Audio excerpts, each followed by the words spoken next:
الحمد لله الحمد لله الذي ألف بالإسلام بين قلوب المؤمنين وأوجب الاتحاد وحرم التفرق في كتابه المبين. أشهد أن لا إله إلا الله هدى من يشاء إلى صراط المستقيم، وأشهد أن سيدنا محمد رسول الله خير داع إلى طريق القويم. اللهم صل على محمد وعلى آله وأصحابه الذين تهذبت نفوسهم وتهبت قلوبهم فكانوا سادة المنصورين. أما بعد، فيا عباد الله، أوصيكم ونفسي أولا بتقوى الله تعالى وطاعته. That is, all praise is due to Allah, who has united the hearts of the believer in Islam and has made it an obligation to remain united and has made it forbidden to become separated in His clear book. I bear witness that there is nothing worthy of worship except Allah, who guides to the straight path whom He wills, and I bear witness that our leader Muhammad is His messenger and the best caller to the way that is straight. O Allah, send your prayers and your peace upon our leader Muhammad and upon his family and upon his companions, whose hearts were united, whose souls were educated, so that they became victorious leaders. And what follows thereafter, O believers of Allah, I advise you as well as I advise myself, to first have the proper regard for Allah and thereafter be obedient to Him. Dear believers, I greet you with the universal greetings of peace. Assalamu alaikum, which means peace be with you. Today we are looking at the attribute of Al-Wadud. Al-Wadud, which means the loving. And we always know that when we discuss the attributes of Allah, that the prefix of Al is the, makes it that there is, like, others may love, others may be loving, others may have the capacity for love, the capacity to show kindness, but Allah is Al-Wadud. Allah is the loving, the one who cannot be outloved. No one has the capacity to provide more love than Allah. And as we think about this concept of wadud, or this concept of lovingness, we often refer back to our mothers when we try and think of this idea of this unconditional love, this love with no bounds, this love regardless of your situation, this love regardless of who you are. We think about our mothers. So why do we view our mothers as loving? Why do we view our mothers as someone who has the capacity to love us? So we think about, we go if we think through our life, we look at before our birth. We think about the environment that our mothers created for us, whether she was, they call it nesting, whether she started straightening the house up and cleaning out the external environment, the world that we were going to live in, the things that we were going to experience, as she started preparing that for our arrival. And that's just this external thing that our mother did to show that she loved us. She was thinking about us before we got here. But then there was what was innately inside of her body that provided the perfect conditions for life, the perfect conditions for us to be grown, to be housed in a place where everything was provided for us. Everything that, when we weren't in the process of thinking too much at that point, but everything that could be thought of that a baby would need, that a life to grow, the life would need to grow to become a full human child, was already placed in there. Now so that love was there. And so as this mother who had this environment began to consciously think about the things that she would take into her body, the foods that she would eat, the drinks that she would drink, all these things, eating out of love for that child, drinking out of love for that child. Maybe she had some habits. Maybe she had some things that she did that she knew that would not be a good environment. Maybe it was some relationships that she was in. But she did all these things out of the love for this child. This is the mother. And this is still prior to our birth. So as we know, she carried us. She carried us for 9 months, sometimes shorter, sometimes longer. But she carried that child, and the child grew and expanded her skin, and it hurt her back, and it hurt her legs, and her feet began to swell, and her body became deformed from what it once was. And I don't say deformed in the negative sense, but it began to accommodate what was necessary. And she still went about her way, still took into consideration to make sure that she was bringing in the right things for this child out of love, still taking on all this pain, all this frustration, and not complaining because she loved this child so much. This lovingness, this wadud, a spirit, this innate spirit inside the mother. So then this child was, it was time for the child to come. And so the mother, she pushed and she pushed. She was in labor for hours and hours, going through excruciating pain. And that not at one time did she think about giving all that up just so this life couldn't be born. But she pushed and she pushed, and she cried and she screamed and she struggled. And through all that pain, through all that hurt, when she finally was able to hold that baby, all she could do was cry tears of joy, because this thing that she worked so hard to cultivate, to hold, to keep inside, and it was finally going to be exposed to the world. The hopes of the child's future, the hopes that she was going to be an adequate parent, that she did enough to make the environment for this child great and perfect for what it needed. This Wadud spirit, this love that she showed through all that. This is the mother. This is where we get our concept of Wadud, this concept of loving, this unconditional love. We get this from the mother. And this is just the very beginning of life. The very beginning of life for that child. And we know that as time progresses, some mothers, they make different choices and different moves to go to a certain neighborhood so the kid could get the proper education.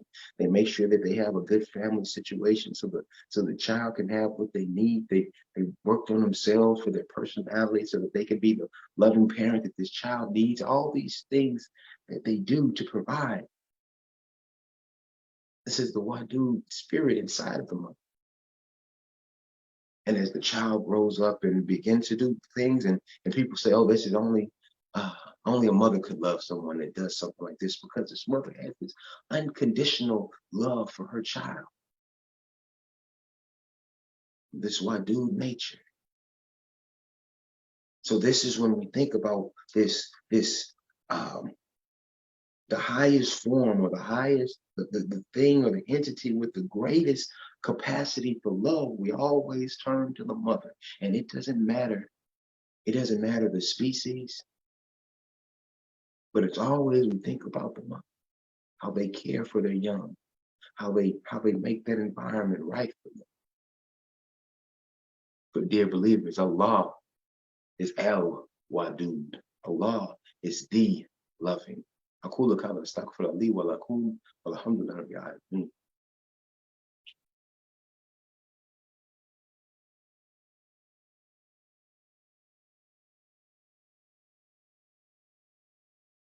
اللهم صل على محمد وعلى آل محمد كما صليت على إبراهيم وعلى آل إبراهيم إنك حميد مجيد. اللهم بارك على محمد وعلى آل محمد كما باركت على إبراهيم وعلى آل إبراهيم إنك حميد مجيد. Al-Wadud. So we see that what the mother has done, we have to first set the stage to understand this is where we get our concept of loving, this idea of someone having unconditional love, that not only in the process prior to us arriving to being birthed into this world, that an environment was created that was suitable to sustain life, to grow us in this place, and then we were out on our own. We were able to to to to have the benefit from that place that was given to us. And then through all of our struggles, all of our um, all of our inconsistencies, we were still loved by this mother, this Wadud, this loving person. So now that we know that, now that we have a concept of that, now let's see, now what is the bigger picture? How was Allah Al-Wadud?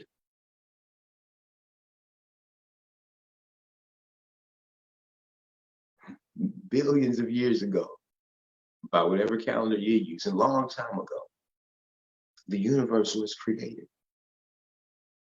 The universe was created. And this universe, as it was created, is expanding, and all these pieces, these rocks, these whatever stars were out there in space. There was this one that was being molded. There was this one that was coming together to be a safe environment. And through time on this safe environment, there were many things happening. There were many things happening. There were, we went through different phases of dinosaurs and different types of dinosaurs, and all these thoughts and concepts of how intellectual thought may have evolved. All these different concepts that your scientists can explain to you. But in this place that was developed, where the air, long before humans, the air was such a way that it was going to be conducive to our breath today. The water that was placed into the oceans would be the same water that we would use to travel from country to country through down rivers to get goods and other things from one place to another.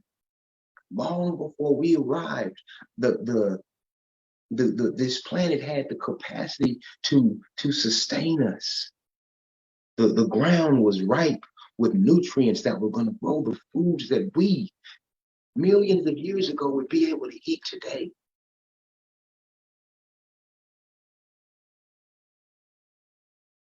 The wood, the various objects, the metals that were in the earth, that we could build cars, and we were able to build air conditioning units to cool our houses today. All these things were placed in this environment, and this environment was available for us millions and millions of years ago, when we weren't even a thought, we weren't even a concept, but, well, not to us, but to Allah. Yes, Allah is Al-Wadud. Allah is so loving. Allah is so loving that He allowed the dinosaurs to be extinct before we got here. And not just extinct, but He allowed them to become fossilized. He allowed them to become to be so far into the ground, and the sediment and all these things create this oil that we now use to power our vehicles, to drive to go see our loved ones, to take that flight to go see our grandmother as she breathes her last breath. Allah is Al-Wadud. Allah thought about us so much. Allah loves us so much that He took an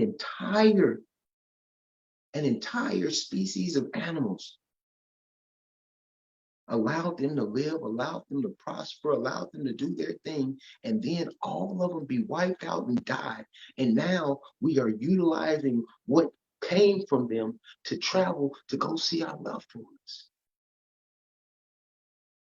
Allah is Al-Wadud. Allah is the loving. So many things that had to happen prior to us even be here. So this is like that womb where it was being developed long before us. It was being developed, and it was a place that was going to house us.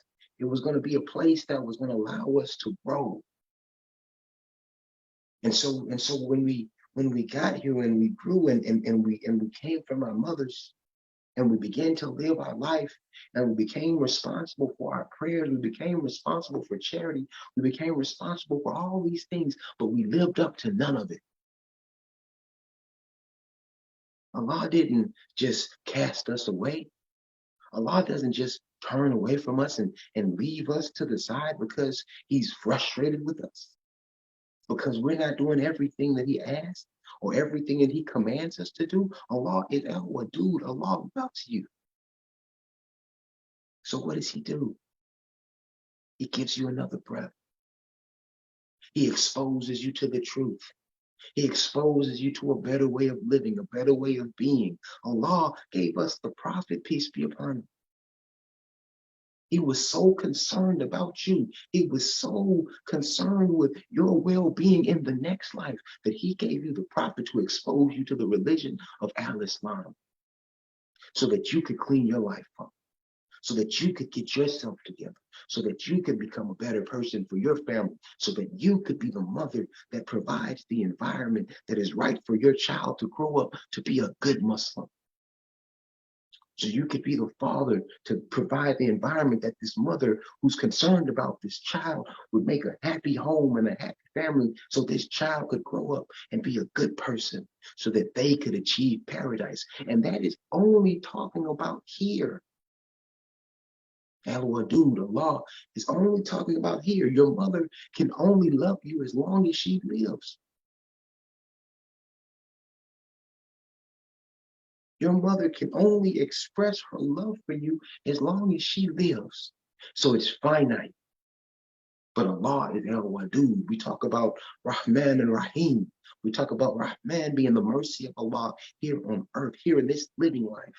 But then Rahim being the mercy of Allah in the next. So Allah loves you so much that he has you go through all these things in this life. And then when you follow his commands and you live properly, and then you go on to the next life, it is a much better place. This is why Allah is Al-Wadud, dear believers. This is why Allah is the loving. So let's keep that in mind. Let's remain grateful. Let's remain appreciative to our mothers. Let's show them the proper respect and regard, but let's also remember that Allah is Al-Wadud. Allah is the loving. ربنا آتنا في الدنيا حسنة وفي الآخرة حسنة وقنا عذاب النار. ربنا تقبل منا إنك أنت السميع العليم. إن صلاتي ونسكي ومحياي ومماتي لله رب العالمين لا شريك له بذلك أمرت وأنا أول المسلمين. الحمد لله رب العالمين. آمين.